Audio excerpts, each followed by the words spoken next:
Guys, announcement! Hindi daw papasok si ma'am. Yes! Wala kaming gagawin! True! Oh, huwag muna kayo magsaya. May iniwan siya activities. Hala!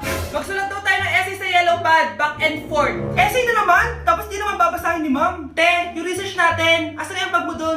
Tigilan mo muna ako, be. Absent nga si ma'am, di ba? Mag-absent ka na din, te. Kung tamad ka mag-aaral. Ang laki ng ano niya, pre, oh. Oo nga, pre. Kita niyo ba yan? Aba, ano yung pinapanood nyo, ha? Wala to. Ba't ka ba nakikialam? Loko kayo, ha? Magsusumbong ako kay ma'am. Eh, di magsumbong ka. Pwede na naman. Be, tara, uwi na tayo. Wala naman si ma'am, eh. Tara, di naman nila mapapansin yan. Hoy, saan kayo pupunta? Cleaners kayo, di ba? Lo, dyan lang kami sa kantin, eh. Oo, sa kantin lang kami. Be, di ako bingi. Dito lang kayo. Maglilinis pa kayo. Babe, TikTok tayo. Sige, babe. Uy, sana all! Ang hirap naman ng step! Eh di kayo na masaya! Magbe-break din kayo! Dito pa kayo naglandian, ha? Humanda kayo kay ma'am. Good morning, class. Sorry, absent ako kahapon.